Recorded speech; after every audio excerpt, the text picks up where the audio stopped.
안녕하세요. 배움사이버 평생교육원입니다. 많은 분들이 배움에서 수업을 듣고 학위나 자격증 등을 취득하고 계신데요. 이수 과정 중에 가장 어려운 부분이 무엇인지 여쭤보면 대부분 과제라고 말씀을 하십니다. 그래서 오늘은 과제 작성하는 방법에 대해서 아주 기초적인 부분부터 상세히 안내 드리려고 합니다. 그럼 시작을 해볼까요? 우선 살펴보기 전에 순서 먼저 보고 가겠습니다. 과제 작성 시에 시작하기부터 작성하기, 제출하기, 그리고 실제 배운 과제 주제로 작성하는 것까지 살펴보도록 하겠습니다. 과제는 레포트라고 하고 보고서라고 하기도 합니다. 그럼 과제는 왜 해야 될까요? 학습자분들께 이렇게 여쭤보면 대부분 점수 때문이라고들 하십니다. 네, 맞습니다. 점수도 과제를 작성하는 이유 중에 하나이죠. 근데 오늘은 조금은 학술적인 개념의 내용을 좀 살펴보도록 할게요. 우선 첫 번째로 수업 내용을 보충하고 학생의 이해도를 확인하며 평가하는 목적이 있습니다. 다음으로는 하나의 주제에 대해서 체계적으로 자료를 수집하며 정리하는 훈련을 요하기도 하고요. 그리고 마지막 문서 작성을 통해서 사고력과 표현력을 기를 수 있는 기회가 되기도 합니다. 이해가 좀 잘 안 되실까요? 쉽게 말씀을 드리면 우리 표준 교과 과정인 강의와 교환 외에 좀 더 자료를 수집해서 심화된 개념과 그 다음에 학습자의 의견, 생각 등을 첨가하기 위해서 과제를 작성한다라고 생각하시면 되겠습니다. 다음은 과제 유형인데요. 해당 유형에 대한 설명은 뒤에서도 나오니 간단하게만 살펴보고 갈게요. 배움의 과제 유형은 크게 두 가지로 나뉩니다. 자료 기반 과제와 실습 기반 과제. 자료 기반 과제는 학습자가 자료를 수집해서 작성하는 과제 유형이고요. 실습 기반 과제는 직접 참여하고 방문한 사실을 결과로 작성하는 유형을 말합니다. 이제 과제 작성 진행 절차를 좀 보고 갈게요. 바로 다음 페이지부터 단계별로 상세히 안내 드리니 해당 페이지에서는 가볍게 살펴보고 가겠습니다. 크게는 계획 준비, 글쓰기, 제출 이렇게 총 3단계가 있는데요. 우선 첫 번째, 계획 준비 단계에서는 우선 과제 주제를 먼저 알아야겠죠. 과제 주제와 안내사항을 확인을 해줍니다. 그리고 두 번째, 글쓰기 단계에서는 주제를 파악했으면 그 주제에 대한 자료를 검색을 하고 수집하면서 본격적으로 글쓰기에 돌입을 합니다. 그리고 작성을 마친 후에는 다시 한번 글을 읽어보면서 맞춤법이나 태고의 과정을 거칩니다. 태고란 간단히 말씀드리면 고쳐쓰기인데요. 뒤에서 다시 설명드릴게요. 마지막 세 번째 단계, 제출입니다. 작성한 과제 내용과 과제 파일을 확인을 해주시고요. 강의실 내에 과제 메뉴에서 제출을 해줍니다. 제출 후에는 기간 내에 파일을 열어서 정상적으로 열리는지까지 최종적으로 확인을 해줍니다. 자, 이제 첫 번째 계획 준비 단계인데요. 우선은 과제 주제와 안내사항을 확인을 해줍니다. 화면을 보시면 이제 배움사이버 평생교육원 강의실 내 화면인데요. 왼쪽에 과제를 클릭하시면 과제 작성 시 주의사항이 나옵니다. 옆에 보시면 세부평가 항목과 주제, 부연 설명이 나오는데요. 이 부분은 과목별로 다르고 교수님별로 달라지기 때문에 과제를 작성하실 때마다 확인을 해주셔야 합니다. 그 다음에는 과제 공지사항을 확인을 해줍니다. 마찬가지로 배움사이버 평생교육원 내의 화면인데요. 왼쪽에 학습실 공지에 과제 공지가 올라옵니다. 과제 공지를 클릭하시면 이제 기간이 나오고 그 기간에 맞게 작성 계획을 세워주게 됩니다. 과제 외에도 모든 평가 요소가 다 학습실 공지에 업로드가 되니까 평소에도 학습실 공지를 확인하는 습관을 갖는 것도 아주 중요합니다.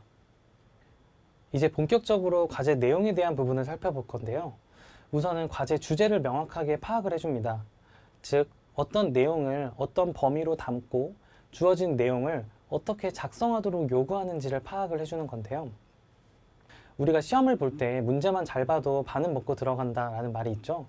그것처럼 관련된 문제를 잘 파악을 해주시고 주어진 내용을 어떻게 작성하도록, 그러니까 서술 방식이 어떤지를 먼저 파악을 해줍니다. 이제 과제 주제를 알았다면 본격적으로 글쓰기 단계를 시작을 하는데요. 글을 쓰기 전에 이제 주제와 관련된 자료를 검색하고 수집하면서 과제 내용에 대한 준비를 해줍니다. 그러면서 공부를 해야만 과제를 어떻게 작성할 것인지 감이 좀 잡히겠죠. 자료를 검색하고 수집하는 사이트는 해당 화면에 나와 있는 사이트를 참고를 해주시면 됩니다. 자, 이제 과제 주제도 알고 자료를 수집을 해서 작성을 하게 될 때 주의하셔야 될 사항이 있습니다. 바로 인용과 표절의 개념인데요. 과제 작성 시에 이제 타인의 글을 그대로 옮겨 적어야만 하는 경우에는 반드시 인용 부호, 따옴표 내에 삽입을 하면서 적어 주셔야 합니다. 그것이 바로 인용의 개념인데요. 반면에 따옴표를 하지 않고 타인의 글을 그대로 옮겨만 적은 경우에는 그게 바로 표절이 됩니다. 표절이란 타인이 작성해 놓은 자료나 글을 허락 없이 가져다 쓰는 행위를 말하는데요. 이렇게 표절을 하게 되면 과제 점수가 무조건 0점 처리가 되시니까 주의를 해주시고요. 그리고 과제 자료를 참고했던 자료에 대한 출처를 내 과제에 명확하게 제시를 해주셔야 합니다. 이제 과제 자료도 수집하고 인용과 표절에 대한 개념을 알았다면 이제 본격적으로 글쓰기에 돌입을 하는데요. 우선은 글을 작성할 때 틀을 먼저 잡아야 합니다. 모든 과제 유형에 대한 틀이 동일하진 않겠지만 보통 학술적 내용의 과제 주제에서는 서론, 본론, 결론의 3단 구성으로 하는 것이 일반적입니다. 가볍게 살펴보면 우선 서론에서는 과제 작성의 필요성과 목적을 먼저 제시를 해줍니다. 그 다음 본론에서는 각각의 소주제를 잡고 논리적 흐름에 따라서 연결을 해주면서 전체적인 글의 구조를 잡아 나갑니다. 그리고 마지막 결론에서는 그 본론의 내용, 주제를 다시 한 번 더 요약을 해주시고 자신의 의견과 향후 전망 등을 기술해 줍니다. 네, 이렇게 서론, 본론, 결론까지 작성을 하시고 나면 참고한 자료를 내 과제에 출처를 제시해 주셔야 합니다. 그렇지 않으면 표절이라고 했던 거 기억하시죠? 참고한 자료를 인용을 하고 참고 문헌을 제시를 해줍니다. 제시하는 방법은 화면과 같이 제시해 주시면 되겠습니다. 네, 이렇게 참고 문헌까지 제시를 해주시고 나면 전체 글을 검토하고 수정하는 퇴고의 과정을 거치는데요.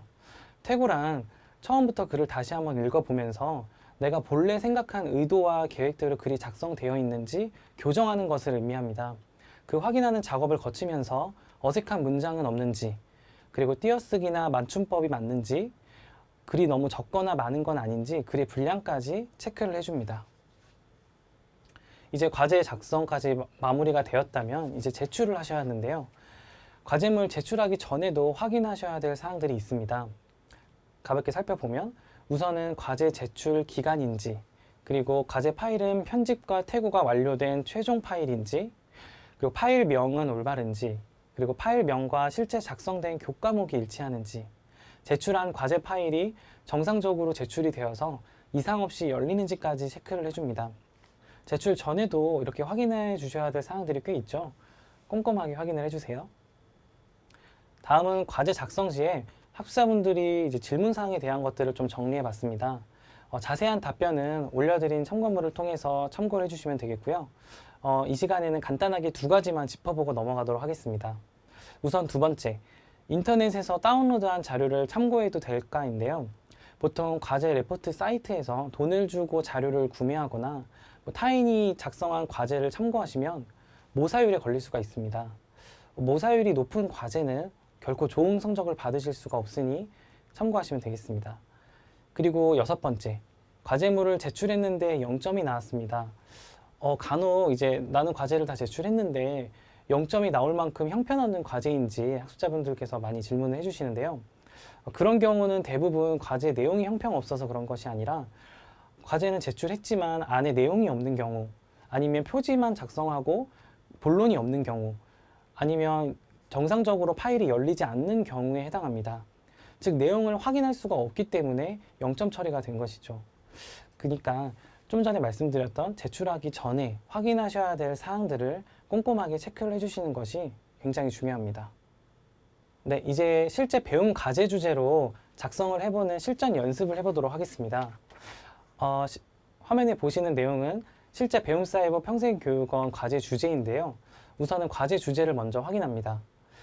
한번 볼까요? 청소년 지도 방법에 있어서 청소년의 활동 역량 개발의 필요성과 청소년 활동 역량의 내용을 서술하시오. 그리고 밑에 부연 설명 읽어주시고요. 과제 분량까지 체크를 해줍니다. 내용이 굉장히 어렵고 많아 보이죠? 바로 다음 페이지부터 상세하게 설명을 해드릴게요. 먼저 과제 주제를 파악을 해줍니다. 과제 주제를 보시면 네모칸 쳐져 있는 곳을 먼저 볼게요. 청소년의 활동 역량 개발의 필요성, 그리고 청소년 활동 역량의 내용을 서술하라고 합니다. 이 두 가지가 과제에서 다뤄야 하는 내용적인 부분입니다. 그리고 밑에 부연 설명에 보시면 본인의 의견을 최대한 많이 기술해 달라고 합니다. 초반에 말씀드렸던 거 기억하세요? 과제 작성하는 목적이 내용적인 부분뿐만 아니라 학습자의 의견이나 생각도 같이 작성을 해달라는 것이 과제의 목적인데요. 이처럼 본인의 의견을 최대한 많이 기술을 해주셔야 좋은 점수를 받으실 수가 있습니다. 그리고 밑에 과제 분량, A4 용지 3매, 목차, 표지, 미포함까지 확인을 해주세요. 과제 주제를 알았다면 이제 주제와 관련된 자료를 수집을 하게 됩니다. 관련된 자료를 수집을 해서 공부를 해야지 내가 과제를 작성할 때 어느 정도 감이 잡히겠죠? 저는 청소년 활동 핵심 역량을 국회 전자도서관에서 검색을 해봤습니다. 보시는 화면과 같이 나오고요. 밑에 보면 원문 보기를 통해서 자료를 수집합니다. 이렇게 저는 예시를 통해서 보여드려서 쉽게 검색하는 것처럼 나오지만 실제로 과제 작성을 하실 때에는 굉장히 많은 자료를 수집을 하셔야 합니다. 그 과정 자체도 과제를 작성하는 목적이고 평가이기 때문에 그렇습니다. 이렇게 과제 작성을 하기 위해서 자료를 수집을 했다면 목차 구성을 해보고 각 내용에 대한 내용을 작성을 해봅니다. 아까 검색해 본 내용이 청소년 활동 역량에 대해서 검색을 해봤죠. 화면과 같이 목차를 작성을 해주시고 내용을 작성합니다. 자, 작성 완료된 화면입니다. 표지, 목차 제외하고 총 3장, 그리고 보시면 표지와 목차, 그리고 본문의 서론, 본론, 결론, 그리고 참고 문헌까지 다 기재를 했습니다. 자, 과제 작성 마친 후에 이제 퇴고하기 단계인데요. 퇴고란 글을 처음부터 다시 읽어보면서 본인이 원래 생각했던 의도나 생각대로 글이 써져 있는지 교정하는 것을 의미합니다. 그러면서 이제 작성된 내용도 다시 읽어보면서 불필요한 부분도 삭제하고 과제 분량에 맞춰서 내용도 조정하고 맞춤법 검사까지 완료해 주시면 됩니다. 다음은 제출하기입니다. 제출하는 방법은 배움사이버 평생교육원 로그인을 하시고 강의실 왼쪽 메뉴에 과제를 클릭합니다. 그리고 파일을 제출을 해주는데요. 파일 제출해 주실 때에는 과목명은 일치하는지, 빈 파일은 아닌지 꼭 체크를 해주시고 제출을 해주세요. 네, 이렇게 과제의 정의부터 해서 왜 과제를 작성을 하는지, 그리고 실제 배운 과제 주제로 작성하는 것까지 진행을 해봤는데요. 도움이 되셨으면 좋겠고요. 더 궁금하신 사항은 아래 댓글로 남겨주시면 빠르게 답변 드리도록 하겠습니다. 감사합니다.